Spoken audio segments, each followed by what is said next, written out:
if you are the victim of this fraud, it's important that the Department of Labor knows that it wasn't you, because this could impact your ability to get benefits in the future. Hello, everyone, and welcome to the CyberWire's Hacking Humans podcast, where each week we look behind the social engineering scams, the phishing schemes, and the criminal exploits that are making headlines and taking a heavy toll on organizations around the world. This episode is for September 11th, 2020. I'm Dave Bittner from the CyberWire, and joining me is Joe Kerrigan from the Johns Hopkins University Information Security Institute. Hello, Joe. Hi, Dave. We got some good stories to share this week, and later in the show, my conversation with Mallory Safaste. She's a reporter and anchor at WMAR2, that's a local affiliate here in Baltimore, and she's covering the story of an imposter who stole a Marylander's identity to steal unemployment insurance benefits. It's an it's an interesting tale, so stick around for that. So how do you train people to recognize and resist social engineering? Here are some things people think. Test them, and if they fall for a test scam, fire them. Or other people say if someone flunks the test, shame them. Instead of employee of the month, it's doofus of the day. Or maybe you pass out a gift card to the one who gets the A+ for skepticism in the face of phishing. So how about it? What do you think? Carrots or sticks? What would you do? Later in the show, we'll hear what the experts at KnowBe4 have to say. They're the sponsors of this podcast. All right, Joe, let's kick things off with some stories this week. Why don't you get us started? Dave, I'm going to get started with a story I saw in the weekend edition of the Wall Street Journal a couple weekends ago. And this story is from Ariel Sabar, and it is called The Age-Old Secrets of Modern Scams. And it starts by talking about the Twitter hack and how the prosecutors of this Twitter hack, this is the one where the teenager put out a bunch of Bitcoin scam tweets from people like Jeff Bezos, Barack Obama, Elon Musk. The prosecutors called him a mastermind of a, quote, massive fraud designed to steal money from regular Americans. I don't know how many regular Americans own Bitcoin. I'm not diminishing what this kid did. What he did was remarkably dangerous. And had it not been some kid looking for some Bitcoin, this could have been very damaging. But he got away with $118,000 after taking control of multiple accounts. Now, that seems like a lot of money, right? Yeah. $118,000.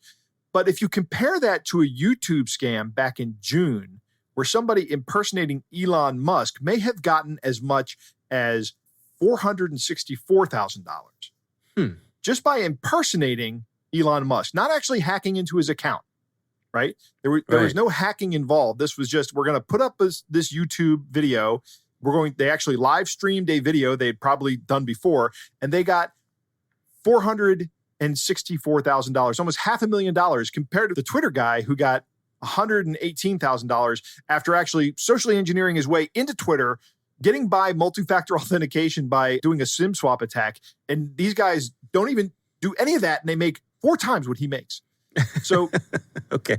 The ability to make a scam work, the article says, depends less on your technical skills and more on your ability to tell a convincing story. So the Twitter scam was not well thought out. I mean, the attack to get inside was well thought out, but once he was inside, what did he do? He just copy and pasted the same tweet to a bunch of different accounts. That is a typical Bitcoin scam. Every one of those tweets sounded scammy, right? But the YouTube scam back in June used SpaceX branding, and it timed the broadcast with the launch of the Crew Dragon Falcon 9. The video was live streamed, and the Bitcoin addresses for the scam contained the words Musk and space. Now, I don't know how many Bitcoin addresses these guys had to generate before they got a Bitcoin address that contained the word Musk and space. The article has them quoted with a capital M, lowercase USK.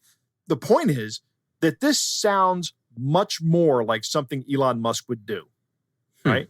This is what, hey, I want to call attention to everybody. I want everybody to watch my rockets take off. I want everybody to watch me deliver, for the first time in history, a private corporation to deliver human payload to an orbiting space station.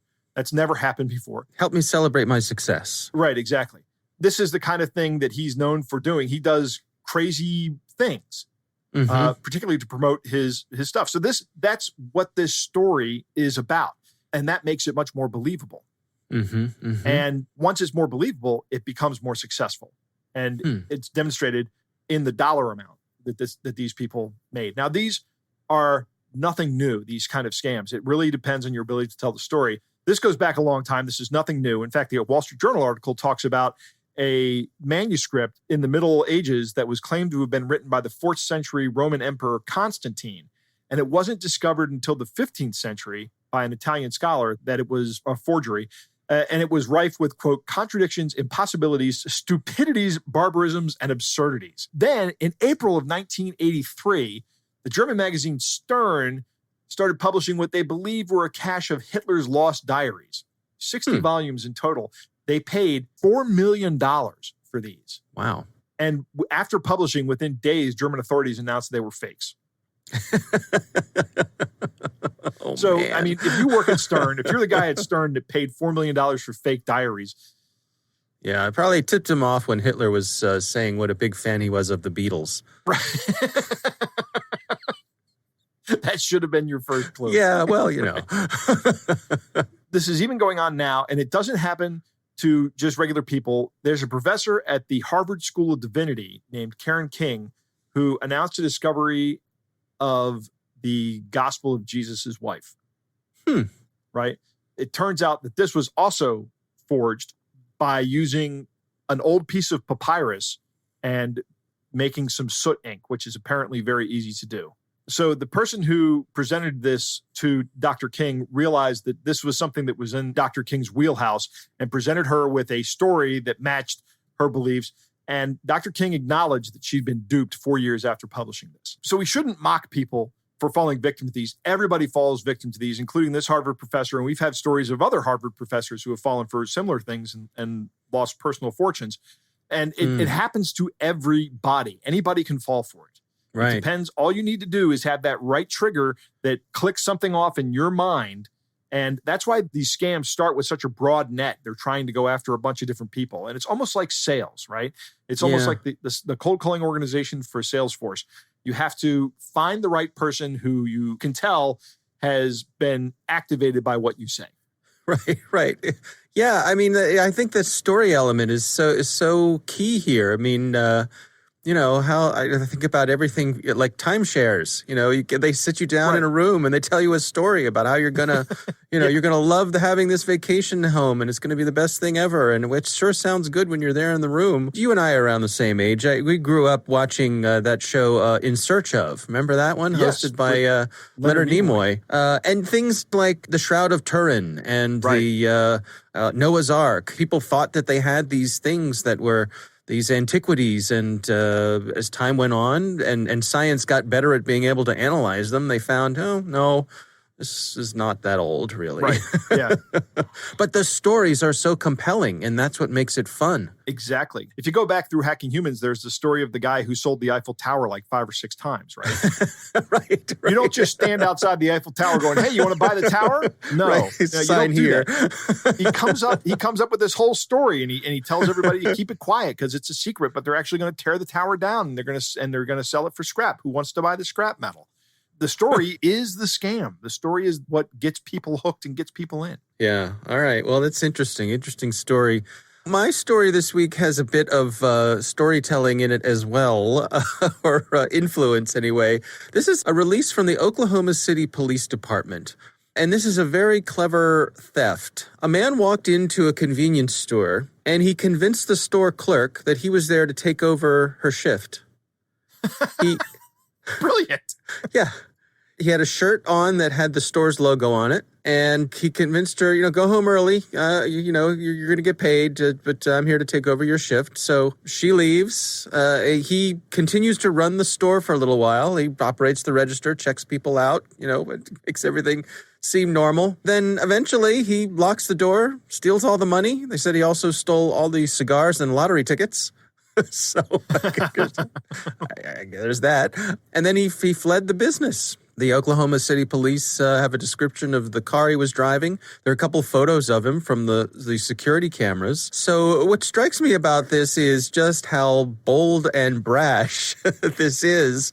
And that this guy has to be cool as a cucumber, right? Right. Yeah. I mean, he has to go in there and talk his way into getting behind the cash register. I know people I work with, you know, and geez, I mean, I guess he was very convincing. I guess maybe in this store there's a high turnover, or maybe you don't know everybody you work with because you work different shifts. Yeah.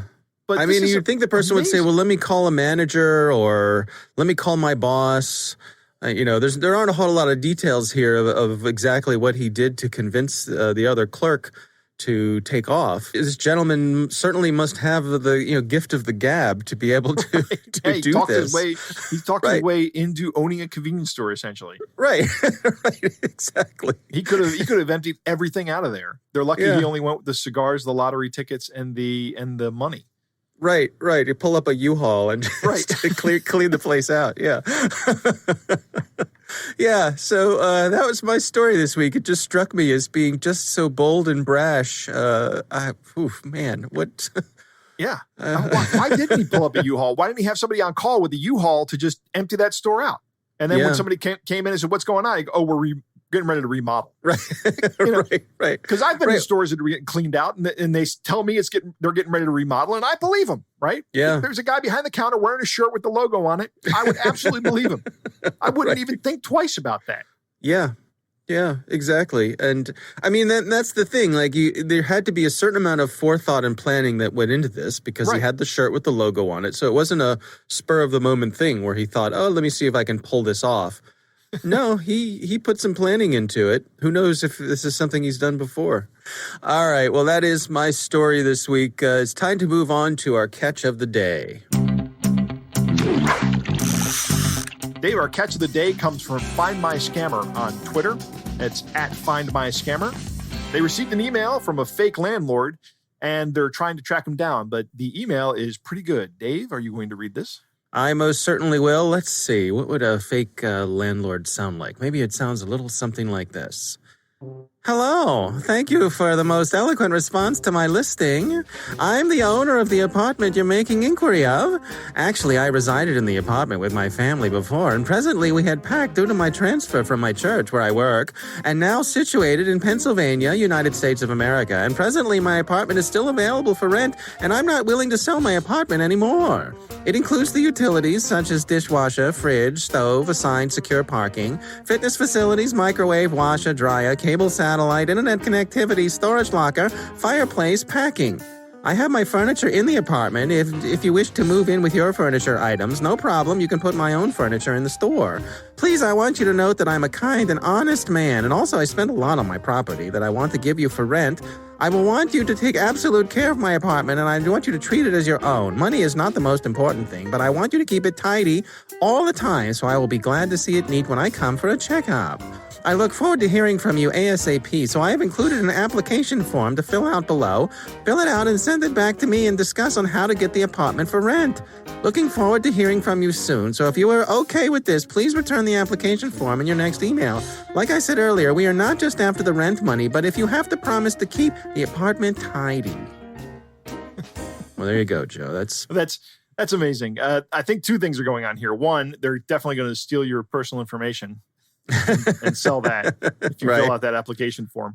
And the other thing that they're going to do is after you filled out the application form, is they're going to say, you win, you get the apartment. Now send me a deposit. And they're going to try to steal that money from you as well. Right, some kind of security deposit for first and last month's rent or something like that. It's interesting. Do you think the apartment actually exists? Do you think what do you think? Do you think they'd use pictures from a real apartment, but it's not their apartment? This is very common on Craigslist, where you just put a bunch of pictures of an apartment up for rent. You don't even own the apartment. All you have is a set of pictures, and you're trying to get people to apply to rent the apartment and possibly send you a security deposit. Targeting folks who are out-of-towners. Yep. Right, who can't just drive by and take a look at the apartment or something like that. Right, well, they may even know where the apartment is and see it. It may be in a building. They may have an address, but they don't own anything in there. I would not do anything for an apartment until I could get in and physically see the apartment and meet somebody who was trying to rent it to me. Thanks to the folks at Find My Scammer for sharing that. And that is our catch of the day.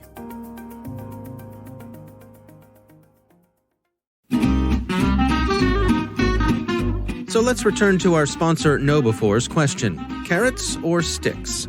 Stu Showerman, KnowBefore's CEO, is definitely a carrot man. You train people, he argues, in order to build a healthy security culture. And sticks don't do that. Approach your people like the grown-ups they are, and they'll respond. Learning how to see through social engineering can be as much fun as learning how a conjuring trick works. You can hear more of Stu's perspectives in KnowBe4's weekly Cyber Heist News. We read it, and we think you'll find it valuable too. Sign up for Cyber Heist News at knowbe4.com/news. That's knowbe4.com/news.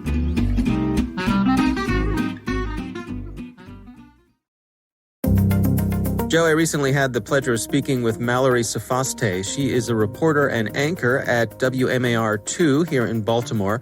And she recently reported on an imposter who stole a man's identity here in Maryland to steal unemployment insurance benefits. Here's my conversation with Mallory Sofaste. Well, Michael, it's the name of the man who had his information stolen. He emailed me because he wasn't getting a response back from the unemployment office. And he knew that I was in touch with them, sending claimants information who needed assistance. There was a huge delay in benefits, as I'm sure you're aware. So he emailed me saying if there was anything I could do to help him get the attention of the Division of Unemployment Insurance to let them know that someone was claiming benefits under his name. Well, let's go through some more of the story together. I mean, what's the background here? Obviously, unemployment has sort of been crushed under the weight of the demand from the COVID pandemic, yes? Absolutely. In Maryland, on average, they were getting, I believe it was around 2,000 claims a week, and then it skyrocketed. You saw one week it was over 100,000. So in order to keep up with this demand and to have to vet all these claimants and make sure they are who they say they are and that their work history is in line, it's a lot to ask. So yes, they have been crushed by the overwhelming number of claimants and also implementing these new programs under the CARES Act for people who didn't typically receive benefits. So you have the self-employed, the independent contractors, the gig workers. The CARES Act basically said these people now qualify for benefits, and states had to implement these programs in order to deliver these benefits while also vetting them. And it makes it a little bit more difficult when you have someone who's self-employed. How exactly do you verify with their employer that, their work history is correct and that they've been at that position for, X amount of years or days? So it adds this extra level that made it more challenging for states to verify and made fraud more rampant. And I suppose also it's a bit of a double whammy because you've got the state employees who are also doing their best to function under COVID as well. Yes, and they shut down their offices. So a lot of these people are working remotely. They had to bring in Accenture, which is another company, and just hired professionals to try to train them up so that they can handle the overwhelming number of phone calls from people who are still waiting on their benefits, wondering what's the delay. On top of that, you have these employees who have to coordinate these interviews with employers to confirm all this information. So it's kind of this back and forth. And, the best way the Secretary of Labor describes it, it's an insurance program. So you have to go through all these different steps. If you were to get in a car accident, you have to talk to both individuals who were in the accident. You have to confirm this information. And that's the same with unemployment.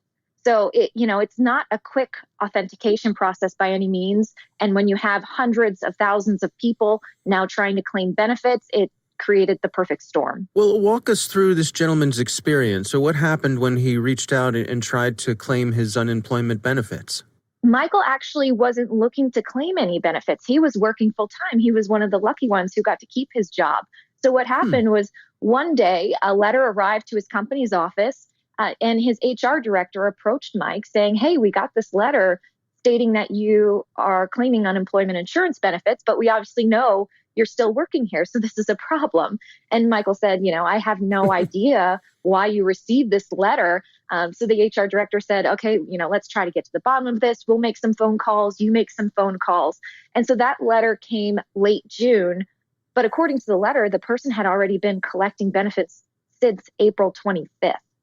So to even get the ball rolling, they never received any kind of notification that someone had filed for unemployment insurance under Michael's name. So then what happened from there is Michael tried calling the unemployment insurance office.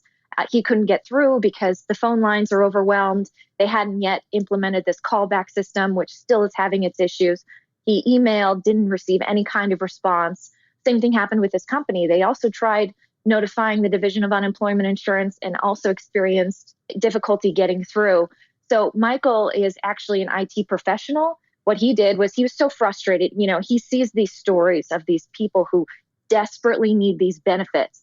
And then to see this imposter, receiving benefits over these other people who really need it just made him so angry. So what he did is he went onto the Beacon system, which is what it's called in Maryland, and he was able to log in using his own information. The only thing he didn't have was the user ID, but he could say, I don't know my user ID, and they spit it right out to him. So he logged on and he saw that, there was a Florida address, which wasn't his. There was a Gmail account on there that wasn't his. He said the only thing on there was his old property address from 1995. He has no idea how that information got on there. And as I mentioned, Michael being in the IT profession, he's not surprised that someone was able to get his personal information. He knows that a lot of this has leaked out through major data breaches through Equifax or Target, some of those huge ones. And then that information goes on the dark web and people could potentially purchase it there and use it for anything they like, which in this case, he believes is what happened. He has no idea how this person got his information, but that's what he assumes. So once he was able to log on there, did he have any ability to shut it down or make any changes? He cannot shut it down. There's not that option in the system. So what he did was in order to get unemployment insurance benefits, you have to file a weekly claim certification saying that, you weren't unemployed, you were searching for work, you didn't get paid anything. So what he did was he filled it all out like it was him. So he said, I worked every day this week. I was paid. I have a full-time job. And then there's an option to upload different documents like a W-2 form. So he uploaded a Word document stating, this account has been hacked. This does not belong to me. It belongs to someone else. Please shut it down. Please contact me, hoping that this would, halt the benefits, and then also get someone's attention to contact him so they can figure out what's been going on and shut down the benefits to this imposter. So at what point does he decide that it's in his best interest to reach out and contact you and your team there at WMAR? He said it had been about a week and a half. He still hadn't received a response. He was concerned that this person was still receiving money. He estimates that that person had collected already around $3,200, and he didn't want them receiving a penny more. So then he emailed me, and since I have been in regular contact with the Department of Labor, I immediately brought this to their attention. They got in touch with Michael, and they were able to work it out quickly. And then after that, it was about 2 weeks after our report, Maryland's governor held this news conference announcing that within the state's unemployment system, they've uncovered this massive fraud scheme. And we know that Michael was potentially part of that. Now, what about the perpetrator here? Is there any hope of trying to track that person down? The Department of Labor wouldn't give us any specifics on that. All Michael had was an address. He didn't know, if that was just a shell or if that was the actual person. Could this person have even been overseas? He has no idea. So all of this entire investigation now is being handled by the Office of the Inspector General for the Department of Labor. And they are very tight-lipped. They will not say, where they are in their investigation, if they have found these culprits, if it's, a ring of people involved, or if it's just, one-offs here and there. So we don't exactly know, if that person will be punished or have to pay it back. But if you are the victim of this fraud, it's important that the Department of Labor knows that it wasn't you, because this could impact your ability to get benefits in the future. Yeah, that was going to be my next question. I mean, what does this mean for Michael or someone else who's in his shoes? How would this affect them going forward? So Michael made sure that when he was going back and forth with the Department of Labor, letting them know this wasn't him claiming benefits, he wasn't perpetrating fraud, which does have a penalty. I'm not exactly sure what it is. I believe it's a year suspension of benefits, but he received a letter from the Department of Labor stating exactly that we know you were the victim of fraud and that this wasn't you who was trying to fraudulently claim benefits. So that should he need unemployment in the future, he has this letter he can show proving that, it wasn't him maliciously trying to game the system. Yeah, I mean, it's interesting to me that, you have someone here like Michael who has the resources, who has the time, who has the knowledge and has the desire to try to do the right thing here, to sort of track this down and be, a good citizen. But not everyone has the ability to do that or the capabilities to do that. Do you have any sense for how widespread this has been? This is happening in a number of states. Illinois recently said 120,000 fraudulent claims. We're seeing it in California, in Florida. The U.S. Department of Labor has put out these warnings saying, we know that fraud is happening. We are trying to get a handle on it. Now that Maryland had that news conference and exposed this scheme, they did create an email address that hopefully they check more frequently for people who believe they are the victims of fraud or know about fraud to email them. And they have a certain group who then will, I guess, get back to the claimant as soon as possible. But one of the unintended consequences of exposing this fraud is that a number of legitimate claimants have had their benefits turned off because now they're trying to work through and make sure that you are who you say you are, that you do deserve these benefits. And so for many people, they saw this happen over the weekend of July 4th, where I believe it was Sagitech, the vendor who created the Beacon website. They put out a news release saying that they turned off all out-of-state benefits except for, I believe it was DC, Maryland, and Pennsylvania. But for any out-of-state claimant, college students or someone else who may be working in Maryland but moved home with family in a different state because, they can't afford retirees in Florida, rent. maybe. Exactly, retirees. So Sagitech said that in order to stop this fraud scheme, what they had to do was shut down their benefits. And now you have this group within Maryland Department of Labor having to manually go through each one of these claimants' information to verify them in order to reinstate their benefits. But I'm still receiving emails every day from people who haven't received their benefits in weeks. They state that, they had been receiving them for a month or a few weeks before and that, they are legitimate and now they don't have this money. But it's, it's kind of what do you do? The state doesn't want to give away this money to someone who doesn't deserve it. But then you have these people who really need it and aren't getting it right now. Do you have any recommendations for folks out there who want to check to make sure that they're not falling victim to this? Is there any sort of regular vigilance that people should be taking part in their day-to-day practices? Absolutely. Keep a close eye on your bank account, your credit card statements. Make sure there isn't any irregular activity there. Your credit reports, pull those regularly. I believe right now, because of the pandemic, you could pull those for free. You could go to freecreditreport.com and look for any suspicious accounts that don't belong to you. And that's exactly what Michael had to do as well, because he was the victim of identity theft. You might want to put a freeze on your credit if you do suspect something's up. You want to take whatever step you can in order to protect your identity because, as I said, Michael being an IT professional, he said he doesn't know how much information this person has on him. Is it just the basic personal information and his social security number or, his words, am I going to wake up tomorrow and see that my bank account is empty? All right, Joe, what do you think? A good interview, Dave, and thank you to Mallory for making this public. One of the biggest things I take away here is the difficulty in getting in contact with somebody at the Maryland Department of Labor or the unemployment office here. My son had to apply for unemployment during this pandemic. He's still not working, and he could not get a hold of anybody despite trying to. He experienced that huge delay that they were talking about early on in the interview. And part of the reason for this, and I can't say I don't understand why this happened, when you're talking about a 50-fold increase in workload, that's just something you can't really plan for, right? That is a Herculean task on the Department of Labor here. The workflow for getting these benefits is detailed by design, and that's kind of to prevent this fraud. But when people started filing claims for these benefits very early on, and the huge wave of people getting the benefits, it seems like the Department of Labor just said, okay, we're just going to start paying out these benefits and start verifying later. And that took 2 months before Michael got notified of what was going on by his employer coming to him and going, what's this letter here we're getting? But then there was no way to contact them. And there should be some kind of fraud and abuse line that you can call that should be staffed for this kind of thing, because this is going to happen rampantly. So kudos to Michael for going in there and taking control of the account, or trying to take control of his account, and then telling the Department of Labor, no, I'm gainfully employed. Everything's fine here.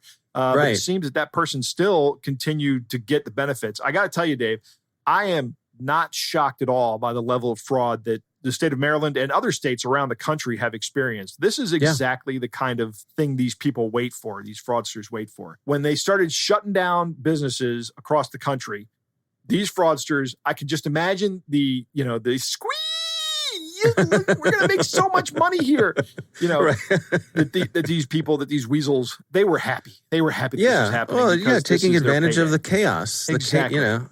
Take advantage of the chaos, take advantage of the expedited process, and just start scamming people out of millions and millions of dollars. And in the end, Dave, we all pay for it. We, the taxpayers and the employees of the country, pay for it.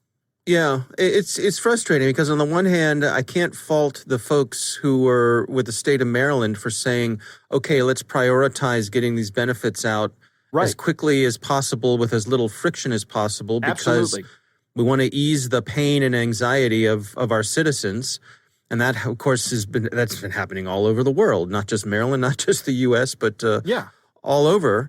But a side effect of that is that you're going to have some of the scammers out there who take advantage of that very thing. And that seems to be what happened here. Yeah. Well, our thanks to Mallory Safaste for joining us, for taking the time. We do appreciate it. And also, for her shining a light on this. This is one of those things where having the resources of an active local news crew to be able to follow up and draw attention to some of these things when perhaps they otherwise wouldn't get the attention that they deserve, that's an important part of your local community. Absolutely. And of course, we want to thank our sponsors, KnowBe4. They are the social engineering experts and the pioneers of new school security awareness training. Be sure to take advantage of their free phishing test, which you can find at knowbe4.com/fishtest. Think of KnowBe4 for your security training. All right, well, that is our show. We want to thank all of you for listening. And of course, we want to thank the Johns Hopkins University Information Security Institute for their participation. You can learn more at isi.jhu.edu. The Hacking Humans podcast is proudly produced in Maryland at the startup studios of Data Tribe, where they're co-building the next generation of cybersecurity teams and technologies. Our coordinating producer is Jennifer Iben. Our executive editor is Peter Kilpie. I'm Dave Bittner. And I'm Joe Kerrigan. Thanks for listening.